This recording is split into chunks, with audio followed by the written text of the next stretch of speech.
We are also making Honorable Speaker, I present the budget for 2023-2024. This is the first budget in Amrit Kal. This budget hopes to build on the foundation laid in the previous budget and the blueprint drawn for India at 100. We envision a prosperous and inclusive India in which the fruits of development will reach all sections and citizens, especially our youth, women, farmers, OBCs, scheduled castes and scheduled tribes. In the 75th year of our independence, the world has recognized the Indian economy as a bright star. Our current year's economic growth is estimated to be at 7%.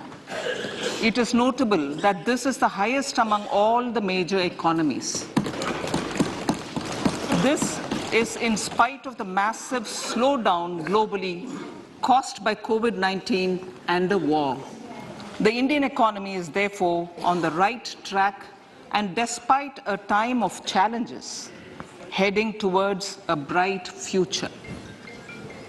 Today, as Indians stand with their head held high and the world appreciates India's achievements and successes, we are sure that elders who had fought for India's independence will, with joy, bless us in our endeavors going forward as well. Our focus on wide-ranging reforms and sound policies implemented through Sabka Prayas, resulting in Jan Bhagidari and targeted support to those in need, helped us perform well in trying times. India's rising global profile is because of the several accomplishments: unique world-class digital public infrastructure, example, Aadhaar, CoWIN and UPI, COVID vaccination drive in unparalleled scale and speed, proactive role in frontier areas such as achieving the climate-related goals, Mission Life and National Hydrogen Mission. During the COVID-19 pandemic, we ensured that no one goes to bed hungry with a scheme to supply free food grains to over 80 crore persons for 28 months.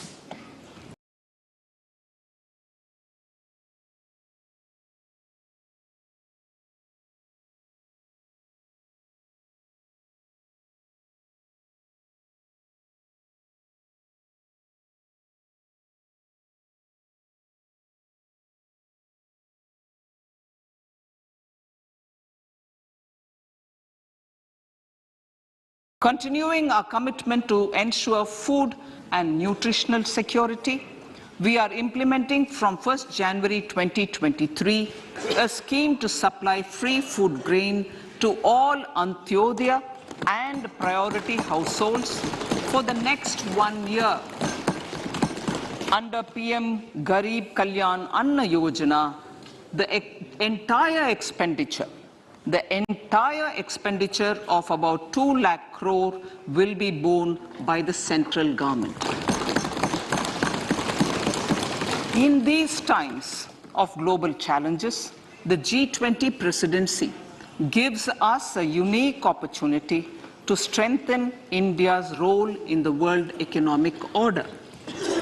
With the theme of Vasudhaiva Kutumbakam, we are steering an ambitious people-centric agenda to address global challenges and to facilitate sustainable economic development. The government's efforts since 2014 have ensured for all citizens a better quality of life and life of dignity. The per capita income has more than doubled to 1.97 lakh rupees. In these 9 years, the Indian economy has increased in size from being 10th to 5th largest in the world. We have significantly improved our position as well as a well-governed and innovative country with a conducive environment for business as reflected in several global indices. We have made a significant progress in many sustainable development goals.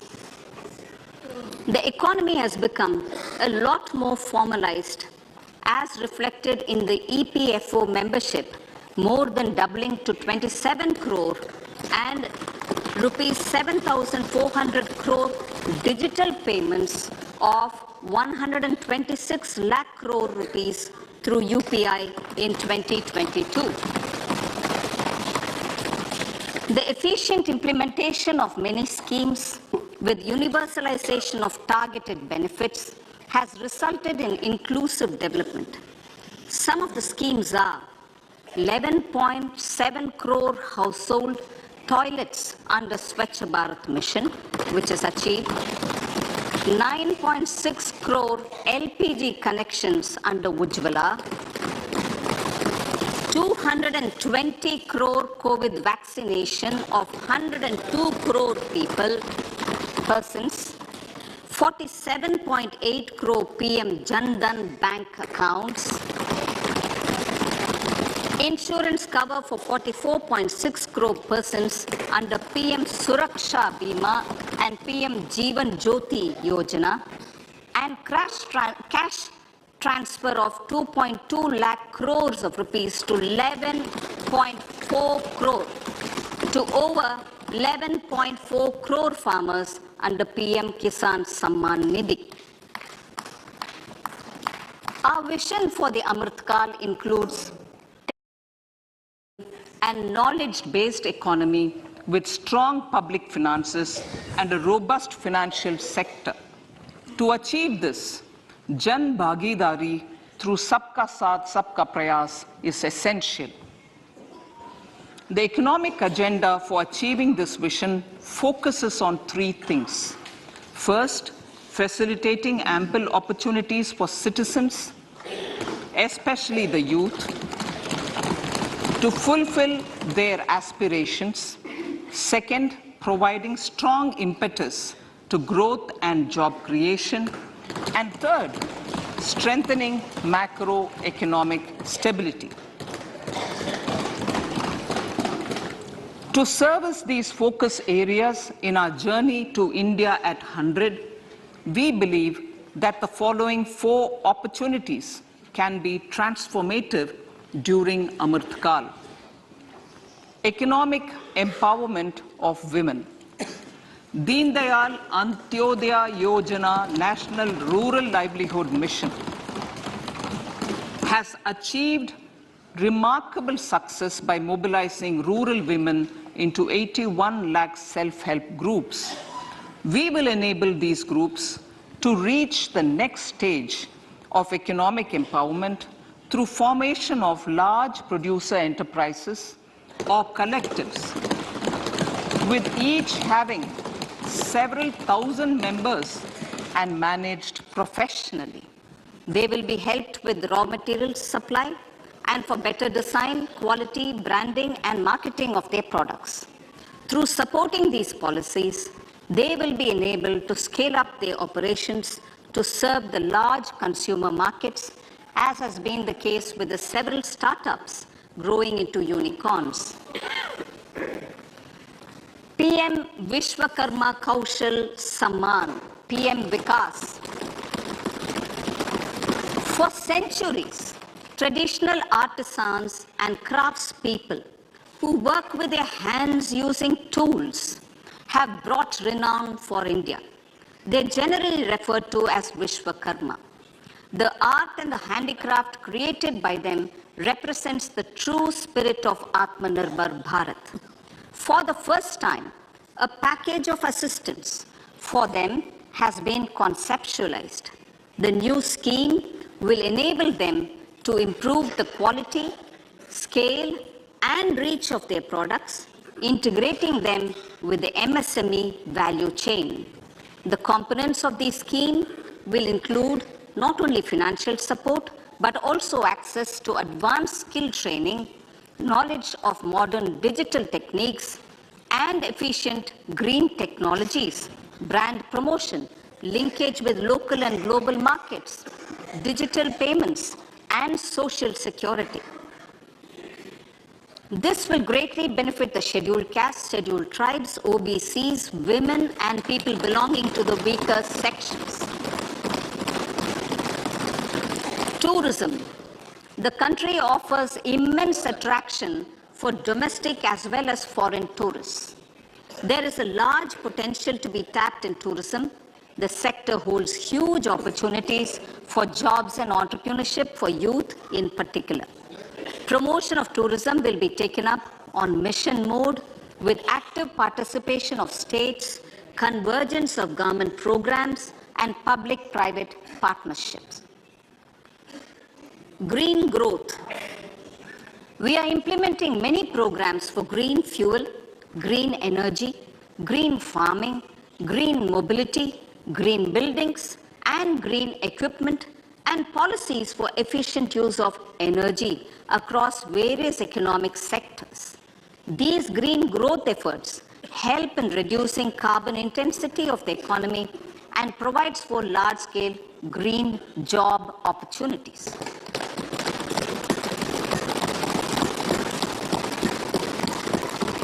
Priorities of this budget. The budget adopts the following 7 priorities. They complement each other and act as the Saptarishi guiding us through the Amritkal. Inclusive development, reaching the last mile, infrastructure and investment, unleashing the potential, green growth, youth power, and financial sector. I now speak on the priority number 1, inclusive development. The government's philosophy of Sabka Saath, Sabka Vikas has facilitated inclusive development covering in specific farmers, women, youth, OBCs, scheduled castes, scheduled tribes, Divyangjan, and economically weaker sections, and overall priority for the underprivileged, Vanchiton ko Variyata. There has also been a sustained focus on Jammu Kashmir, Ladakh, and the Northeast. This budget builds on those efforts. Digital public infrastructure for agriculture. Digital public infrastructure for agriculture will be built as an open source, open standard, and interoperable public good. This will enable inclusive farmer-centric solutions through relevant information services for crop planning and health, improved access to farm inputs, credit and insurance, help for crop estimation, market intelligence, and support for growth of agri-tech industry and startups.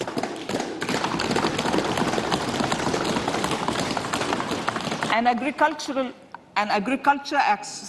accelerator fund. An agriculture accelerator fund will be set up to encourage agri-startups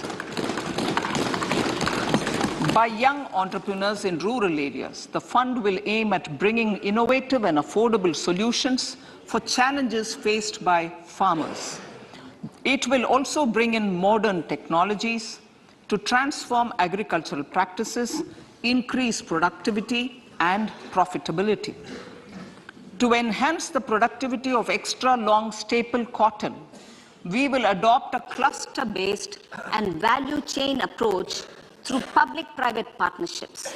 This will mean collaboration between farmers, state, and industry for input supplies, extension services, and market linkages.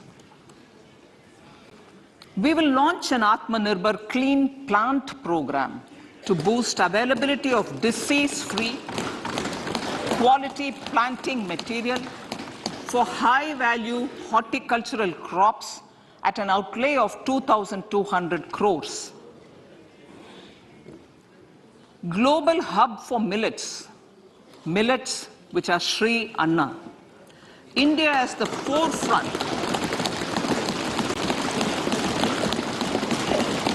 India's at the forefront of popularizing millets, whose consumption furthers nutrition, food security, and welfare of farmers, said the Honorable Prime Minister. We are the largest producer and second largest exporter of Sri Anna in the world. We grow several types of Sri Anna, such as Sri Anna Jowar, Sri Anna Ragi, Sri Anna Bajra, Sri Anna Kutu, Ramdana, Kangni, Kutni, Kutki, Kodo, China, and Sama. These have a number of health benefits and have been an integral part of our food for centuries. I acknowledge with pride the huge service done by small farmers in contributing to the health of fellow citizens by growing these Sri Anna. Now, to make India a global hub for Sri Anna, the Indian Institute of Millet Research, ideally Indian Institute of the Sri Anna Research, Hyderabad, will be supported as the center of excellence for sharing best practices, research, and technologies at the international level. The agricultural credit target will be increased to 20 lakh crores with focus on animal husbandry, dairy, and fisheries. We will launch a new sub-scheme of PM Matsya Sampada Yojana, which is an existing scheme, but we'll launch a new sub-scheme with targeted investment of 6,000 crores to further enable activities of fishermen, fish vendors, and micro and small entrepreneurs, improve value chain efficiencies, and expand the market. For farmers, especially small and marginal farmers, and other marginalized sections, the government is promoting cooperative-based economic development model. A new Ministry of Cooperation was formed with a mandate to realize the vision of Sahakar Se Samriddhi. To realize this vision, the government has already initiated computerization of 63,000 primary agricultural credit societies with an investment of 2,516 crores. In consultation with all the stakeholders and the states, model bylaws for PACS were formulated, enabling them to become multi-purpose PACS. A national cooperative database is being prepared for countrywide mapping of cooperative societies. With this backdrop, we will implement a plan to set up massive decentralized storage capacity.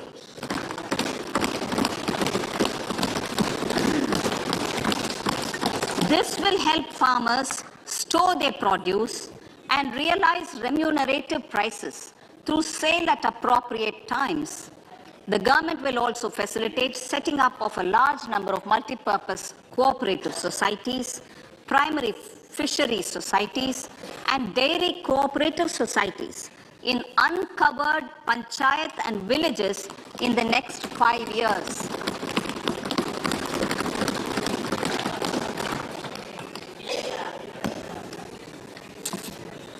Health, education, and skilling. 157 new nursing colleges will be established in co-location with the existing 157 medical colleges established since 2014. A mission to eliminate sickle cell anemia by 2047 will be launched. It will entail awareness creation, universal screening of 7 crore people in the age group of 0 to 40 years in affected tribal areas, and counseling through collaborative efforts of central ministries and state governments. Facilities in select ICMR labs, Indian Council for Medical Research Labs, will be made available for research by public and private medical college faculty and private sector R&D teams for encouraging collaborative research and innovation. A new program to promote research and innovation in pharmaceuticals will be taken up through centers of excellence. We shall also encourage industry to invest in research and development in specific priority areas. Dedicated multidisciplinary courses for medical devices will be supported in existing institutions to ensure availability of skilled manpower for futuristic medical technologies, high-end manufacturing, and research. Teachers' training. Teachers' training will be re-envisioned through innovative pedagogy, curriculum transaction, continuous professional development, dipstick surveys, and ICT implementation. The District Institute of Education and Training will be developed as vibrant institutes of excellence for this purpose.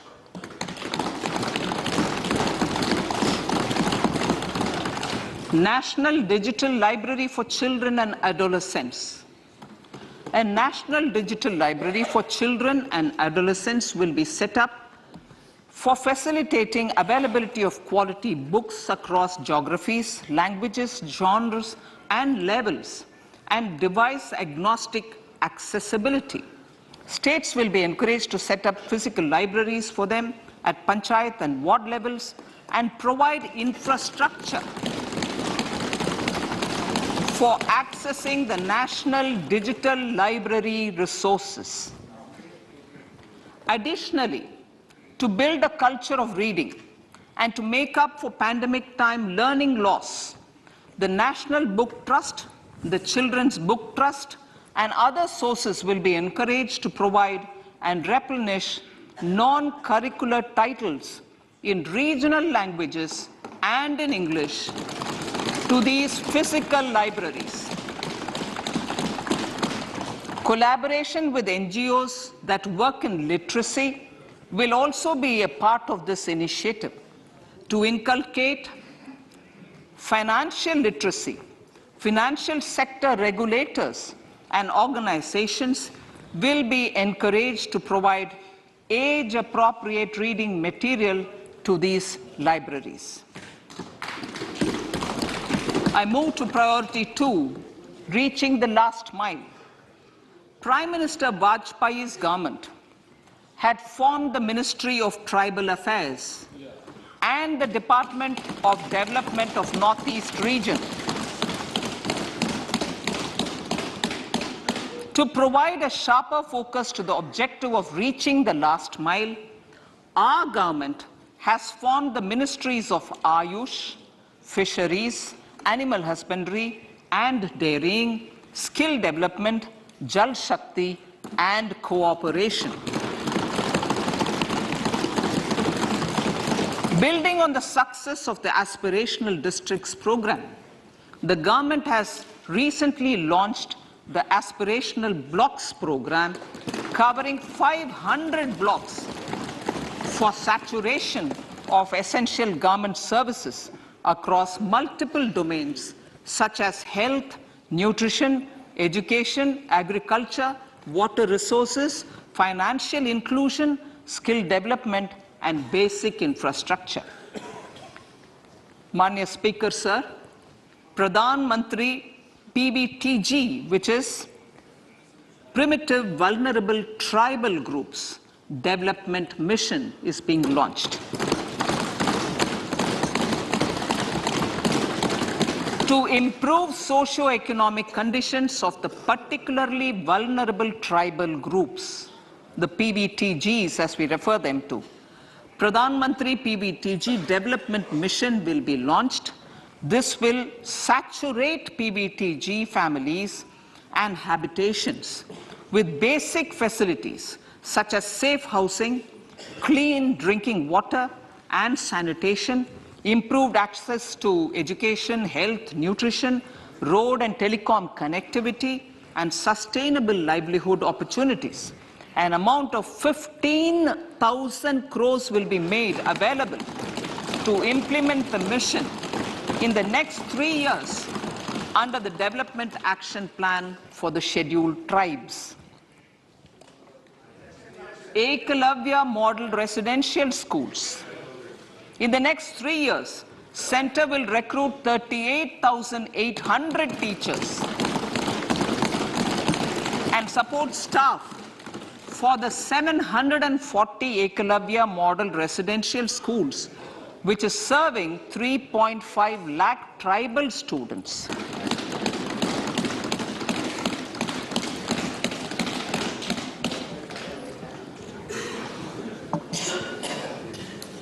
In the drought-prone central regions of Karnataka, central assistance of 5,300 crore will be given to Upper Bhadra project to provide sustainable micro-irrigation and filling up of surface tanks for drinking water. PM Awas Yojana. The outlay for PM Awas Yojana is being enhanced by 66% to over 79,000 crores. Bharat Shared Repository of Inscriptions will be set up in a digital epigraphy museum with digitization of 1 lakh ancient inscriptions in the first stage. Support for poor prisoners. For poor persons who are in prisons and unable to afford the penalty or the bail amount, required financial support will be provided. Priority number 3, infrastructure and investment. Investments in infrastructure and productive capacity have a large multiplier impact on growth and employment. After the subdued period of the pandemic, private investments are growing again. The budget takes the lead once again to ramp up the virtuous cycle of investment and job creation. Honorable Speaker, sir, the capital investment outlay is being increased steeply for the 3rd year in a row by 33% to 10 lakh crores, which would be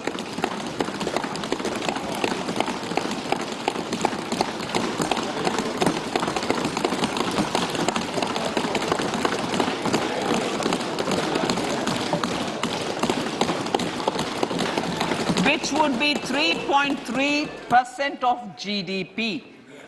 This will almost be 3 times the outlay made in 2019-20.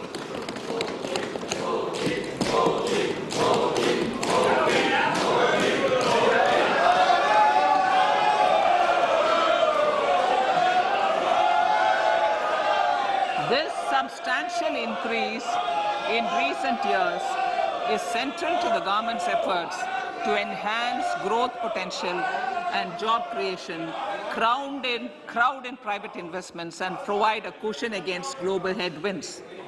The direct capital investment by the center is complemented by the provision made for creation of capital assets through grants and aids to state. The effective capital expenditure of the center is budgeted at 13.7 lakh crore rupees, which will be 4.5% of GDP. Support to state governments for capital investment.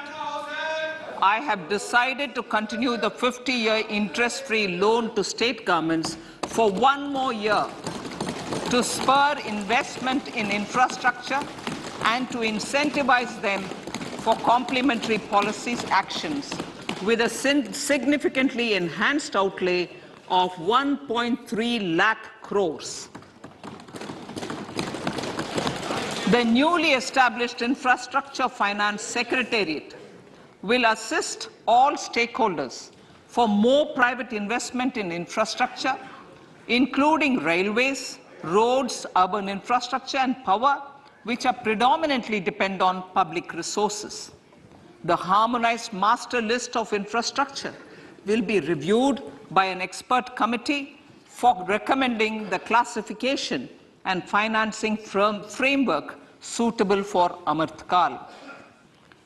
A capital outlay, I'm talking about railways now, sir, Honorable Speaker, railways. A capital outlay of 2.40 lakh crores has been provided for the railways. This is the highest ever outlay this highest ever outlay is about 9 times the outlay made in 2013-14. 100 critical transport infrastructure projects for last and first mile connectivity for ports, coal, steel, fertilizer and food grain sectors have been identified. They will be taken up on priority with investment of 75,000 crores, including 15,000 crore from private sources.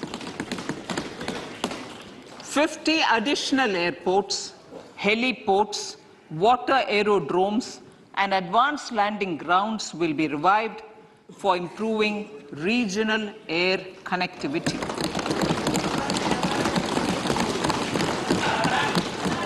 Sustainable cities for tomorrow.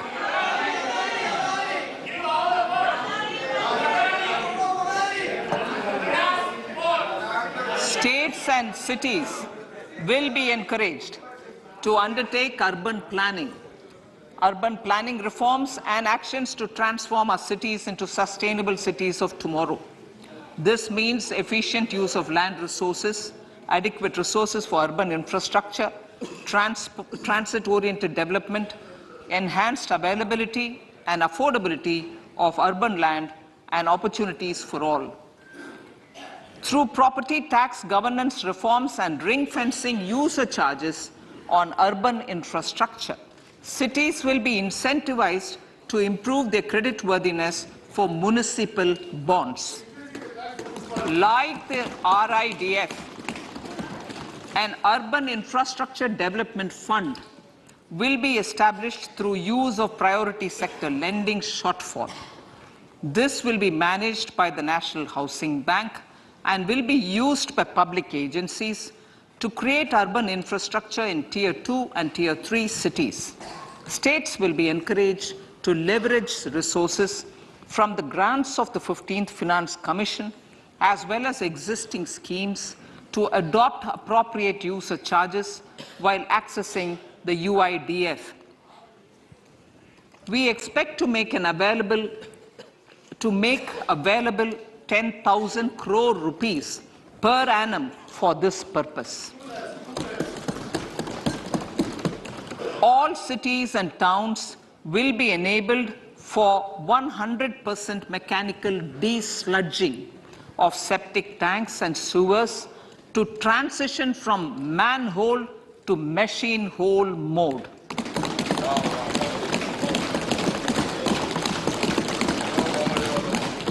Enhanced focus will be provided for scientific management of dry and wet waste. Honorable Speaker, sir, our Prime Minister had said, good governance is the key to a nation's progress. Our government is committed to providing a transparent and accountable administration which works for the betterment and welfare of common citizens. Mission Karma Yogi. Under Mission Karma Yogi, Centre, states and the union territories are making and implementing capacity building plans for civil servants. The government has also launched an integrated online training platform, I Got Karma Yogi, to provide continuous learning opportunities for lakhs of government employees to upgrade their skills and facilitate people-centric approach. Sir, for enhancing ease of doing business, more than 39,000 compliances have been reduced and more than 3,400 legal provisions have been decriminalized. For furthering the trust-based governance, we have introduced the Jan Vishwas Bill to amend 42 central acts. This budget proposes a series of measures to unleash the potential of our economy. Centers of Excellence for Artificial Intelligence. For realizing the vision of Make AI in India and Make AI Work for India, 3 centers of excellence for artificial intelligence will be set up in top educational institutions.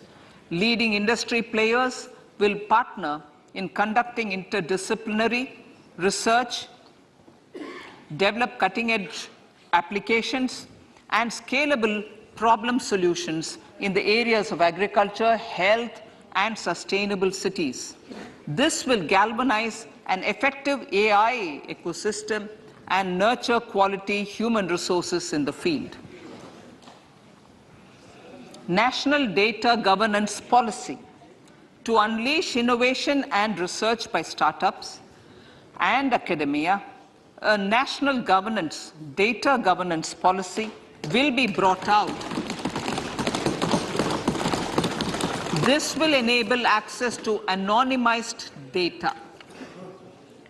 The KYC process will be simplified, adopting a risk-based instead of one-size-fits-all approach.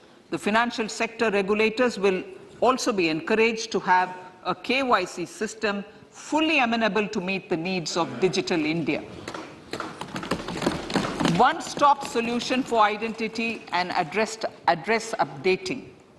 A one-stop solution for reconciliation and updating of identity and address of individuals maintained by various government agencies, regulators, and regulated entities will be established using DigiLocker service and Aadhaar as foundational identity. Speaker, sir, common business identifier.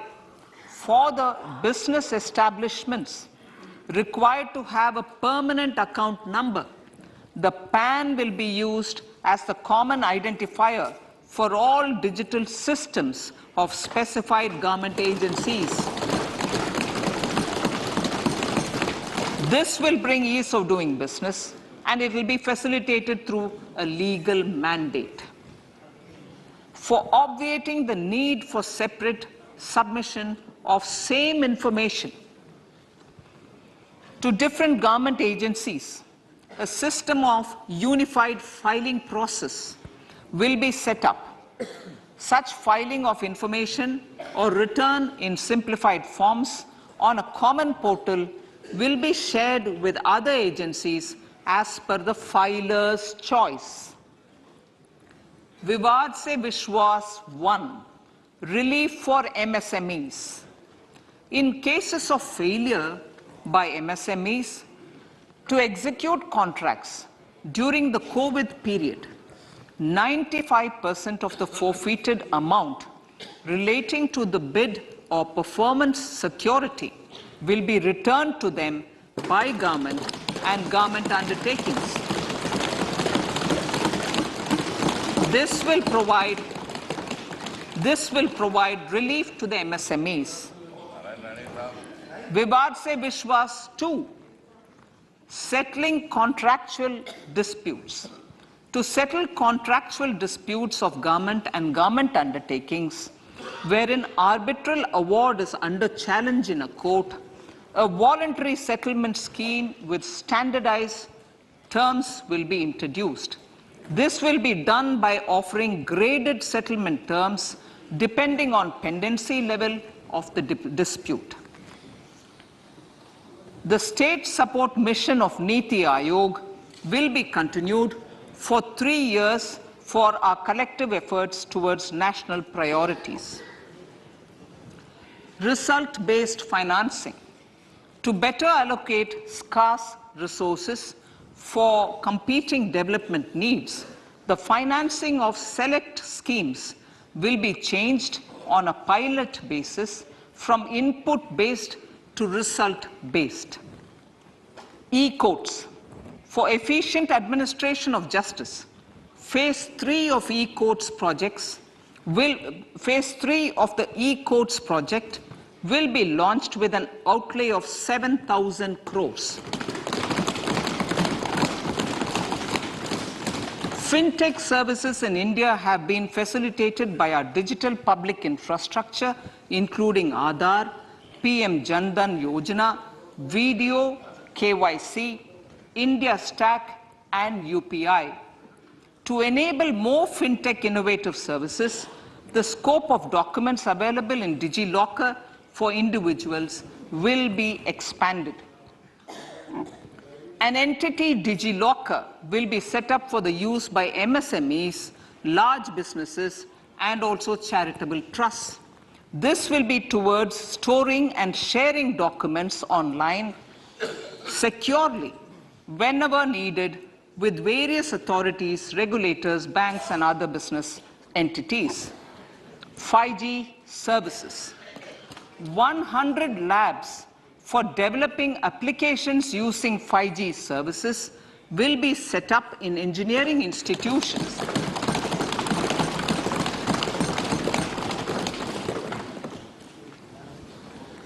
To realize a new range of opportunities, business models, and employment potential. The labs will cover, among others, applications such as smart classrooms, precision farming, intelligent transport systems, and healthcare applications. Lab-grown diamonds. Lab-grown diamonds is a technology and innovation-driven emerging sector with high employment potential. These environment-friendly diamonds, which have optically and chemically the same properties as natural diamonds. To encourage indigenous production of LGD, lab-grown diamond seeds and machines, and to reduce import dependency, a research and development grant will be provided to one of the IITs for 5 years.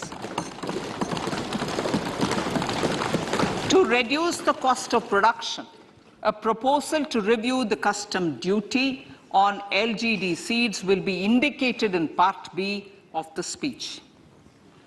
I come to the fifth priority, Honorable Speaker, sir, green growth. Honorable Prime Minister has given a vision for life or lifestyle for environment to spur a movement of environmentally conscious lifestyle.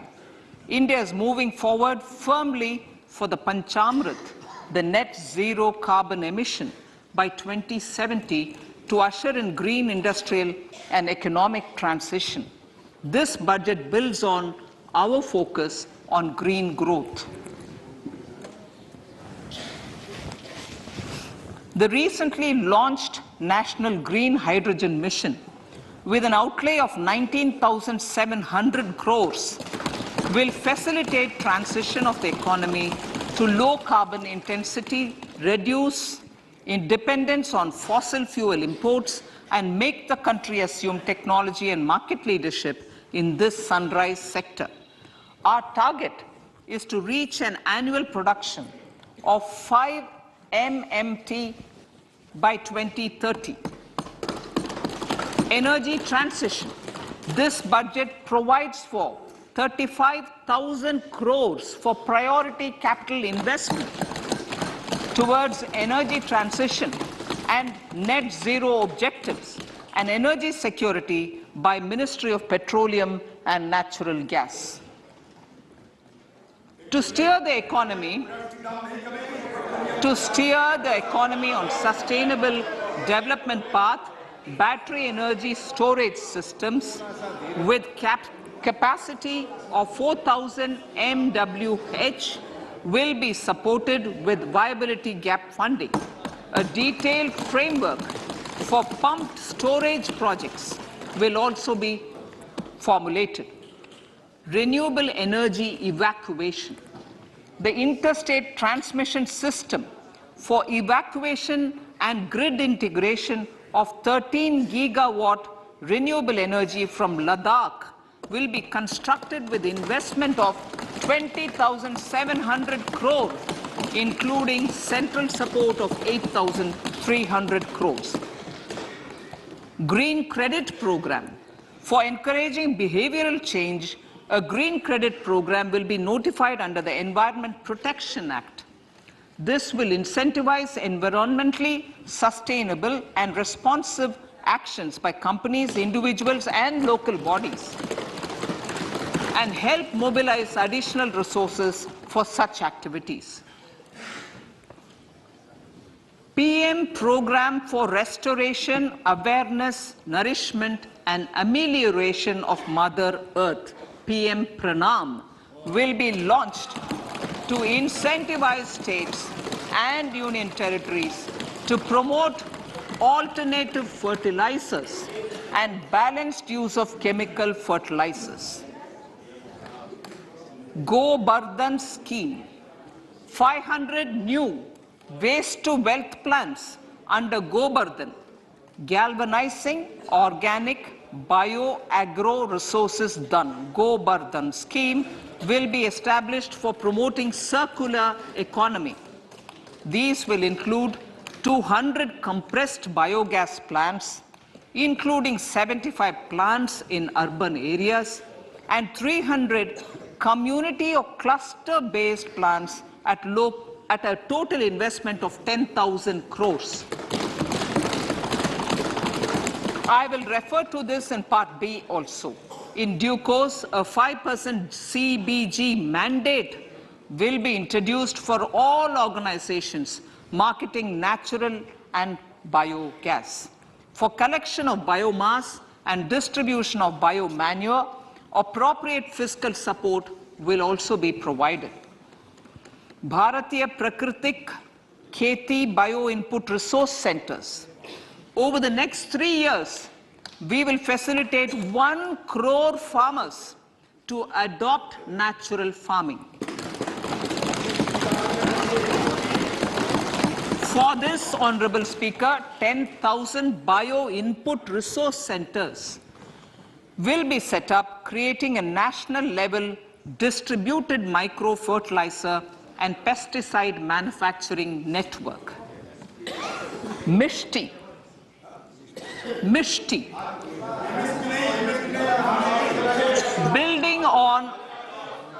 Building on India's success in afforestation, mangrove initiative for shoreline habitats and tangible incomes, Mishti, will be taken up for mangrove plantation along the coastline and on salt pan lands wherever feasible through convergence between Manrega, Campa, Fund and other sources. Amrit Dharohar. Wetlands are vital ecosystems which sustain biological diversity.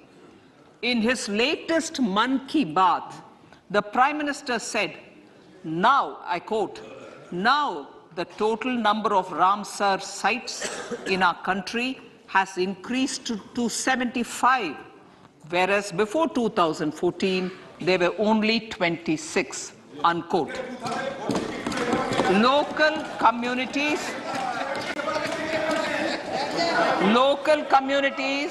have always been at the forefront of conservation efforts. The government will promote their unique conservation values through Amrit Dharohar, a scheme that will be implemented over the next 3 years to encourage optimal use of wetlands and enhance biodiversity, carbon stock, ecotourism opportunities, and income generation for local communities. Coastal shipping. Coastal shipping will be promoted as the energy efficient and lower cost mode of transport, both for passengers and freight, through PPP mode, freight. I know. Replacing. Absolutely. Thank you. Replacing old polluting vehicles. Maybe applicable, right? Replacing old polluting vehicles is an important part of greening our economy.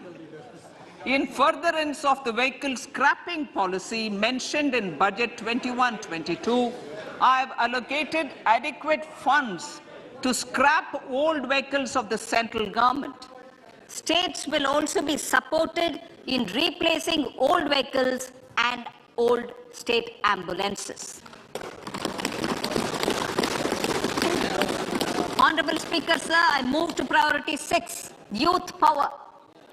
To empower our youth and help the Amrit PD realize their dreams, we have formulated the National Education Policy, which is very wide in its scope, but one of the things is also to focus on skilling, adopted economic policies that facilitate job creation at scale and have supported business opportunities. Pradhan Mantri Kaushal Vikas Yojana. Pradhan Mantri Kaushal Vikas Yojana 4.0 will be launched to skill lakhs of youth within the next 3 years. On-job training, industry partnership, and alignment of courses with needs of industry will be emphasized. The scheme will also cover new age courses for Industry 4.0 like coding, AI, robotics, mechatronics, IoT, 3D printing, drones, and other soft skills. To skill youth for international opportunities, 30 Skill India International Centers will be set up across different states. The digital ecosystem for skilling will be further expanded with the launch of a unified Skill India digital platform for enabling demand-based formal skilling, linking with employers including MSMEs, and facilitating access to entrepreneurship schemes. To provide stipend support to 47 lakh youths in 3 years, direct benefit transfer under a pan-India national apprenticeship promotion scheme will be rolled out. Tourism. Honorable Speaker, sir, with an integrated and innovative approach, at least 50 destinations will be selected through challenge mode. In addition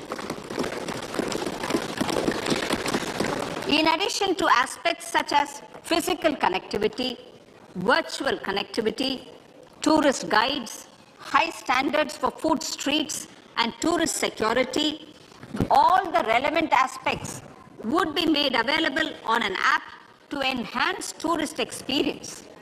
Every destination would be developed as a complete package. The focus of development of tourism would be on domestic as well as foreign tourists.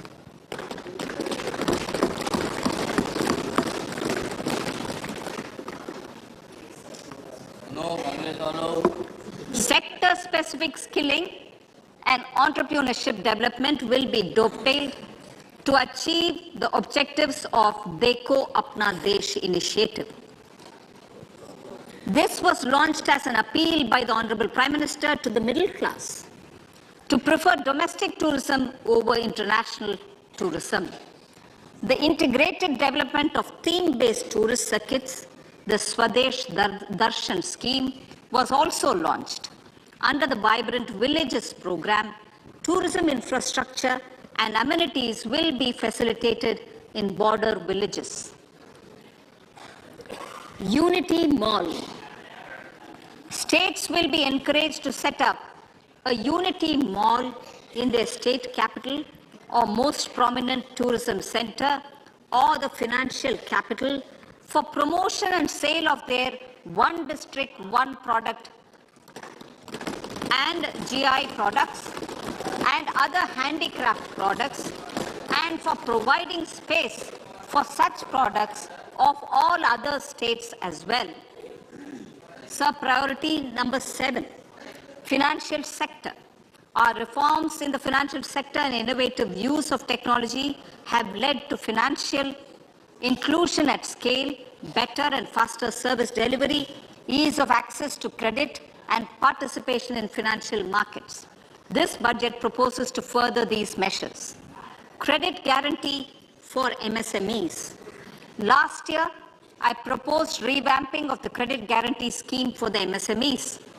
I am happy to announce that the revamped scheme will take effect from 1st April 2023 through infusion of 9,000 crores in the corpus.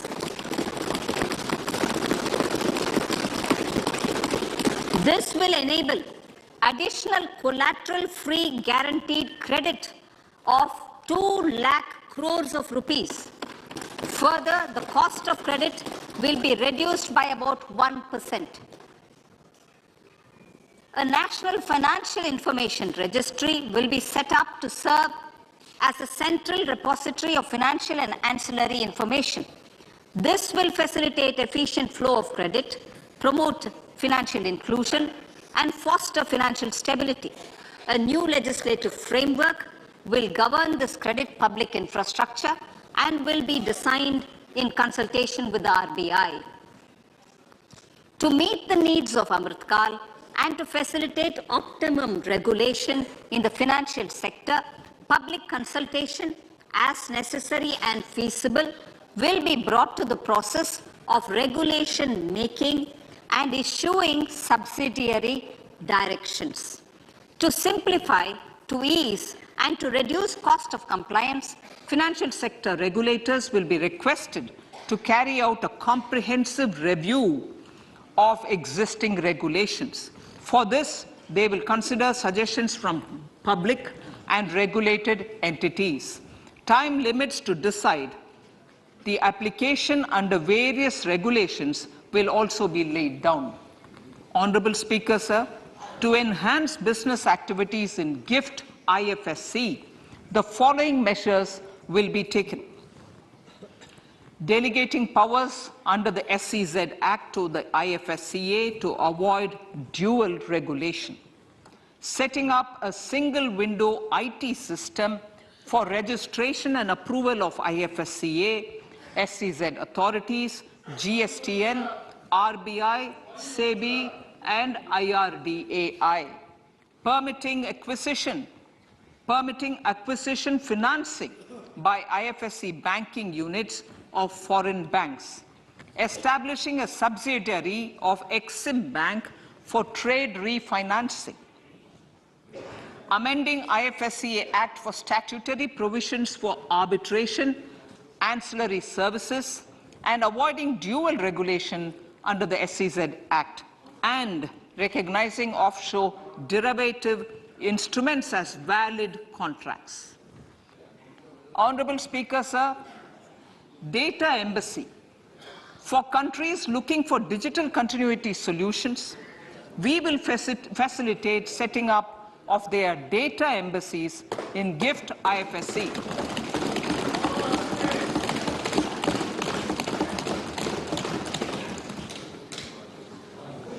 Improving governance and investor protection in banking sector. To improve bank governance and enhance investors' protection, certain amendments to the Banking Regulation Act, the Banking Companies Act, and the Reserve Bank of India Act are being proposed. Capacity building in securities market. Honorable Speaker, sir, to build capacity of functionaries and professionals in the securities market, SEBI will be empowered to develop, regulate, maintain, and enforce norms and standards for education in the National Institute of Securities Markets and to recognize award of degrees, diplomas and certificates. A central processing center will be set up for faster response to companies through centralized handling of various forms filed with field officers under the Companies Act. Reclaiming of shares and dividends. For investors to reclaim unclaimed shares and unpaid dividends from the Investor Education and Protection Fund Authority with ease,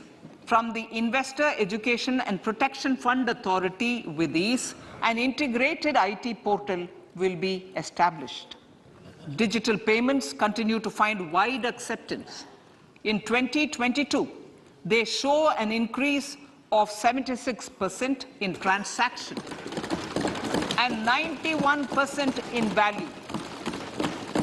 Fiscal support for this digital public infrastructure will continue in 2023-2024. Azadi Ka Amrit Mahotsav, Mahila Samman Bachat Patra. For commemorating Azadi Ka Amrit Mahotsav, a one-time new small savings scheme, Mahila Samman Savings Patra or Savings Certificate, Mahila Samman Savings Certificate will be made available for a 2-year period up to March 2025. This will offer deposit facility up to 2 lakh in the name of a woman or girls for a tenure of 2 years at fixed interest rate of 7.5% with partial withdrawal option. Senior citizens. The maximum deposit limit for senior citizens savings scheme will be enhanced from 15 lakh to 30 lakhs of rupees. The maximum deposit limit for monthly income account scheme will be enhanced from 4.5 lakh to 9 lakh for single account and from 9 lakh to 15 lakh for joint account. Honorable Speaker, sir, fiscal management. 50 years interest-free loan to states. The entire 50-year loan to states has to be spent on capital expenditure within 2023-24. Most of this will be at the discretion of the states, but a part will be conditional on states increasing their actual capital expenditure. Parts of the outlay will also be linked to or allocated for the following purposes: scrapping old government vehicles, urban planning reforms and actions, financing reforms in urban local bodies to make them credit-worthy for municipal bonds, housing for police personnel above or as part of the police station, constructing unity malls, children and adolescent libraries and digital infrastructure, and state share of capital expenditure of central schemes. Honorable Speaker, sir, fiscal deficit of states. States will be allowed a fiscal deficit of 3.5% of GSDP, of which 0.5% will be tied to power sector reforms. Revised estimates 2022 to 2023. The revised estimate, Honorable Speaker, sir, of the total receipts other than borrowing is 24.3 lakh crores, of which the net tax receipts are 20.9 lakh crores. The revised estimate of the total expenditure is 41.9 lakh crores of rupees, of which the capital expenditure is about 7.3 lakh crores. The revised estimate of the fiscal deficit is 6.4% of GDP, adhering to the budget estimate. So budget estimates of 2023-24. Coming to 2023-24, the total receipts other than borrowings and the total expenditure are estimated at 27.2 lakh crores and 45 lakh crores respectively. The net tax receipts are estimated at 23.3 lakh crores. The fiscal deficit is estimated to be 5.9% of the GDP. In my budget speech for 21-22, I had announced that we plan to continue the path of fiscal consolidation, reaching a fiscal deficit of below 4.5% by 2025-26, with a fairly steady decline over the period. We have adhered to this path, and I reiterate my intention to bring the fiscal deficit below 4.5% of GDP by 2025-26. To finance the fiscal deficit in 2023-24, the net market borrowings from dated securities are estimated at 11.8 lakh crores. The balance financing is expected to come from small savings and other sources. The gross market borrowings are estimated at 15.43 lakh crores of rupees. Honorable Speaker, sir, I now move to Part B.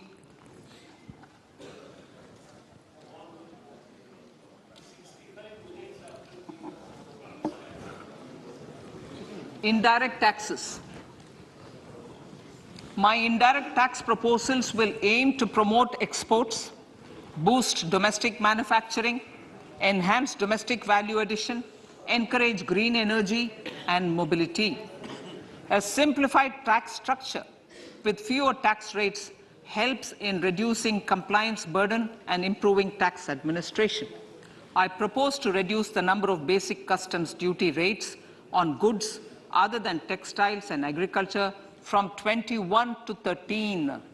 As a result, there are minor changes in the basic custom duties, cesses and surcharges on some items including toys, bicycle, automobiles and naphtha.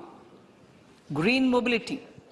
To avoid cascading of taxes on blended compressed natural gas, I propose to exempt excise duty on GST paid compressed biogas contained in it.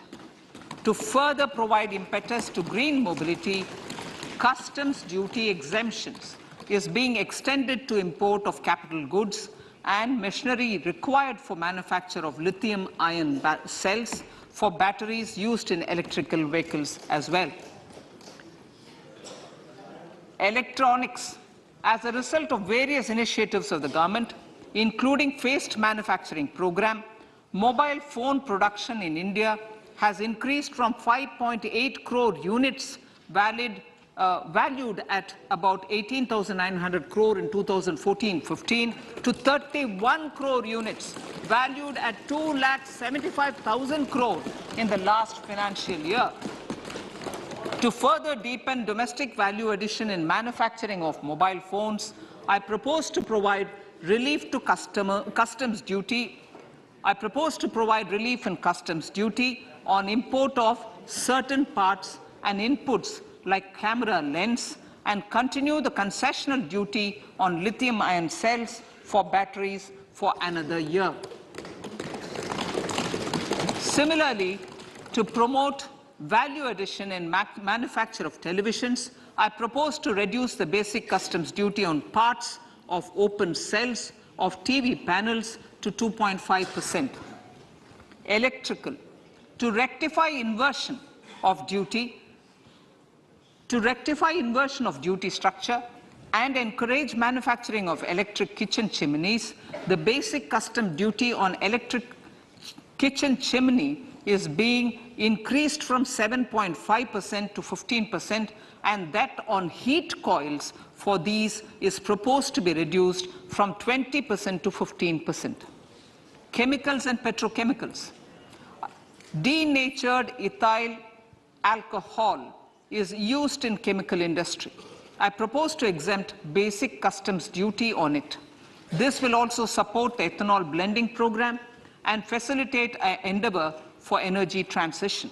Basic customs duty is also being reduced on acid-grade fluorospar from 5% to 2.5% to make the domestic fluorochemicals industry competitive. Further, the basic customs duty on crude glycerin for use in manufacture of epichlorohydrin is proposed to be reduced from 7.5% to 2.5%.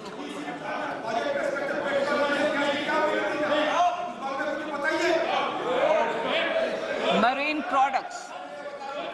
In the last financial year, marine products recorded the highest export growth, benefiting farmers in the coastal states of the country. To further enhance the export competitiveness of marine products, particularly shrimps, duty is being reduced on key inputs for domestic manufacture of shrimp feed. India is a global leader, as I said in Part A, in cutting and polishing of natural diamonds, contributing about 3/4 of the global turnover by value. With the depletion of deposits of natural diamonds, the industry is moving towards lab-grown diamonds, and it holds huge promise. To seize this opportunity, I propose to reduce the basic customs duty on seeds used in their manufacture. Custom duties on doré and bars of gold and platinum were increased earlier this fiscal. I propose to increase the duties on articles made therefrom to enhance the duty differential. I also propose to increase the import duty on silver doors, bars and articles to align them with that on gold and platinum.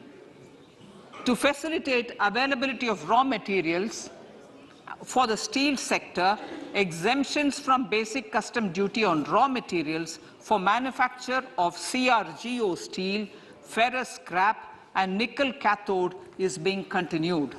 Similarly, the concessional BCD of 2.5% on copper scrap is also being continued to ensure the availability of raw materials for secondary copper producers who are mainly in the MSME sectors. Compounded rubber. The basic custom duty rate on compounded rubber is being increased from 10% to 25% or 30 kg, whichever is lower, at par with that of natural rubber other than latex, to curb circumvention of duty. Cigarettes. National calamity contingent duty on specified cigarettes was last revised 3 years ago. This is proposed to be revised upwards by about 16%. Direct taxes. I now come to my direct tax proposals. Honorable Speaker, these proposals aim to maintain continuity and stability of taxation, further simplify and rationalize various provisions to reduce the compliance burden, promote the entrepreneurial spirit, and provide tax relief to citizens. It has been constant endeavor of the Income Tax Department to improve taxpayers' services by making compliance easy and smooth.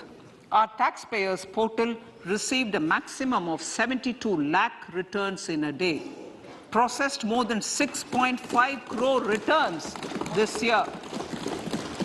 Average processing period reduced from 93 days in financial year 13-14 to 16 days only now. And 45% of the returns were processed within 24 hours. We intend to further improve this, roll out the next generation common IT return form for taxpayer convenience, and also plan to strengthen the grievance redressal mechanism. MSMEs and professionals. MSMEs are growth engines of our economy. Micro enterprises with turnover up to 2 crore of rupees and certain professionals with turnover of up to 50 lakh rupees can avail the benefit of presumptive taxation.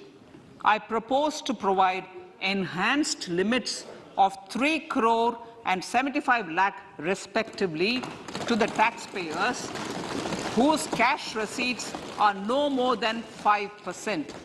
Whose cash receipts are no more than 5%.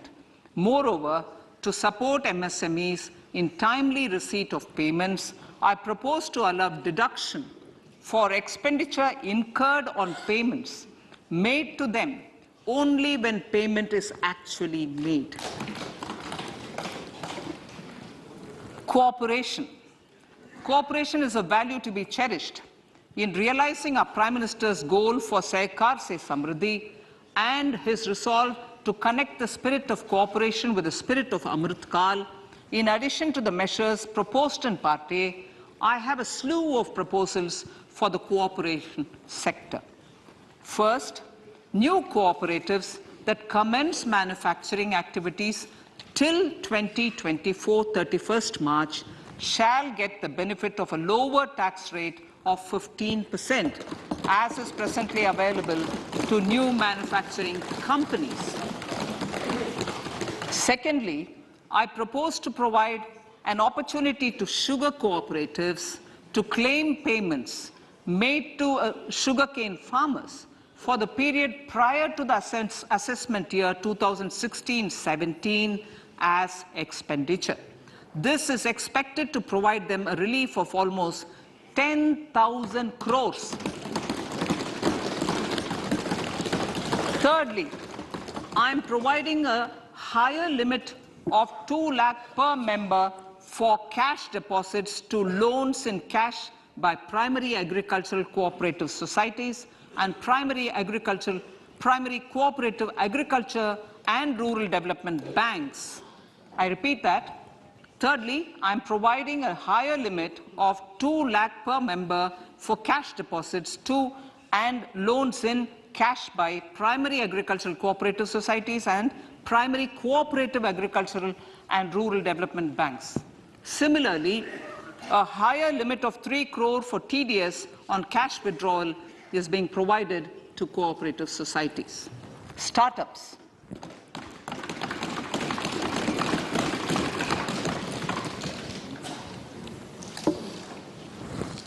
Entrepreneurship is vital for a country's economic development. We have taken a number of measures for startups and they have borne results. India is now the third largest ecosystem for startups globally and ranks second in innovation quality among middle-income countries. I propose to extend the date of incorporation for income tax benefits to startups from 31/3/2023 to 31/3/2024.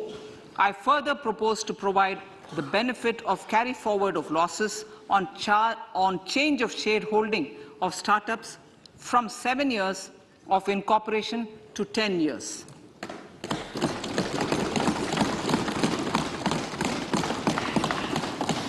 To reduce the pendency of appeals at commissioner level, I propose to deploy about 100 joint commissioners for disposal of small appeals. We shall also be more selective in taking up cases for scrutiny of returns already received this year. Better targeting of tax concessions.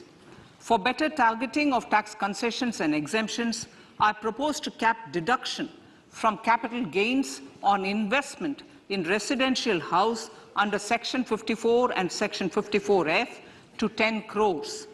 Another proposal with similar intent is to limit income tax exemption from proceeds of insurance policies with very high value. Rationalization. Honorable Speaker, sir, there are a number of proposals relating to rationalization and simplification.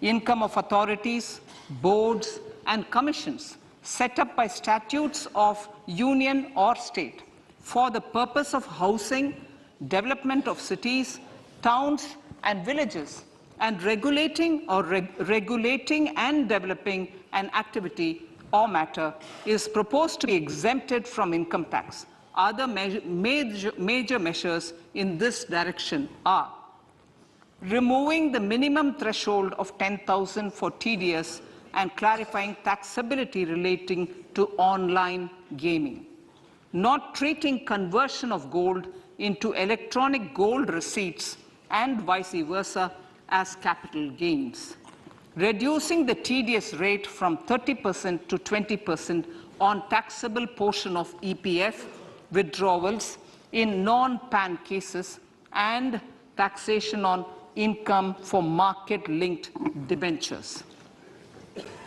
Other major proposals in the finance bill relate to the following: extension of period of tax benefits to funds relocating to IFSC, GIFT City till 31/3/2025, decriminalization under Section 276A of the Income Tax Act, allowing carry forward of losses on strategic disinvestment, including that of IDBI Bank, and providing EEE status to Agnivir Fund. Personal income tax.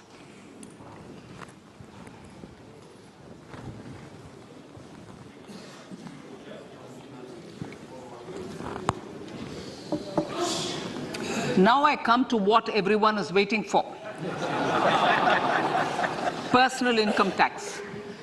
I have 5 major announcements to make in this regard. These primarily benefit our hard-working middle class. The first one concerns rebate. Currently, those with income up to 5 lakh do not pay any income tax in both old and new regimes. I propose to increase the rebate limit to 7 lakhs in the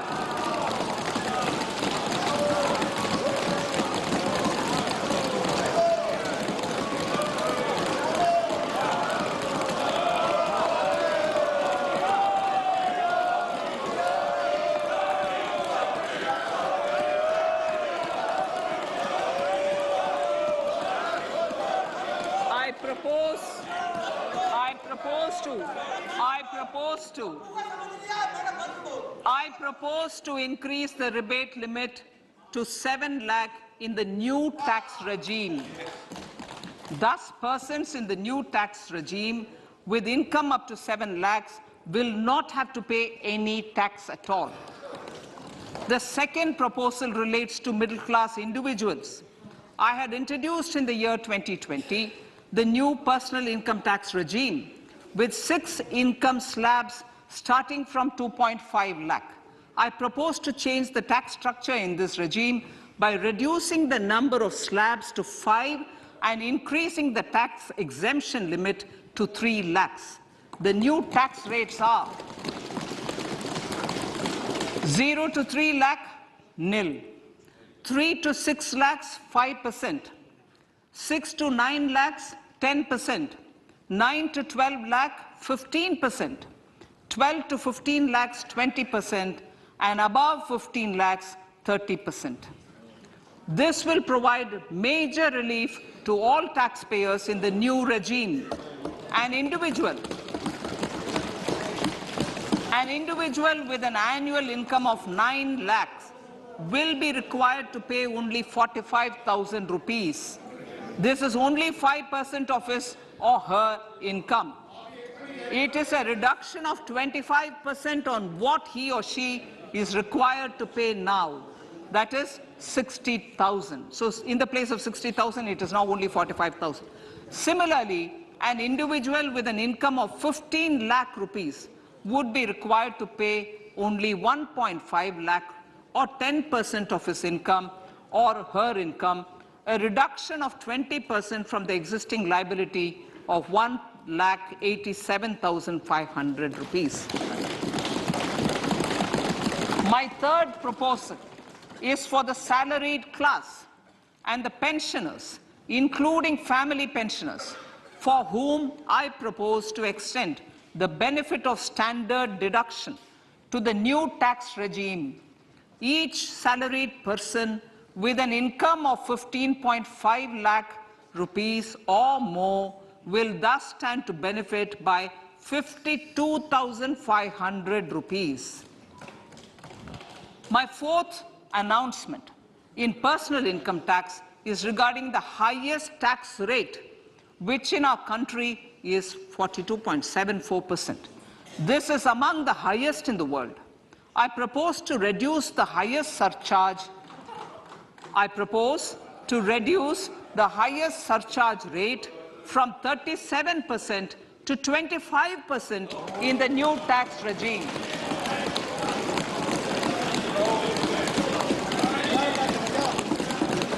This would result in reduction of the maximum rate.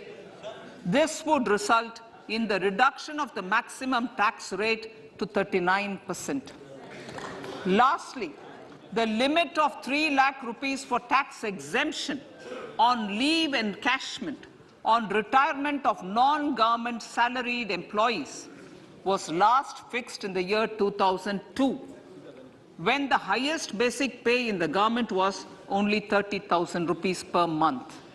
In line with the increase in the government salaries, I am proposing to increase this limit to 25 lakh rupees.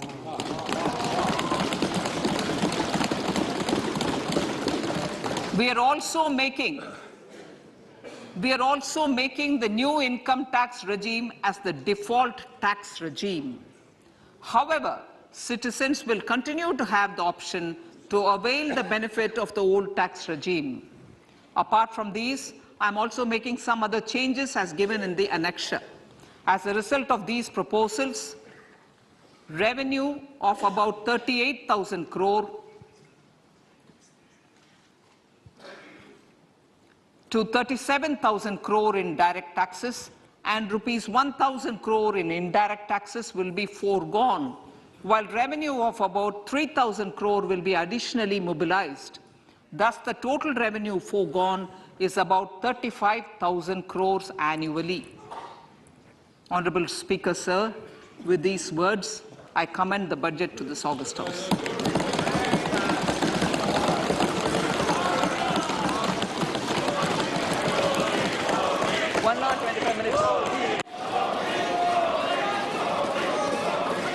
Item number 1.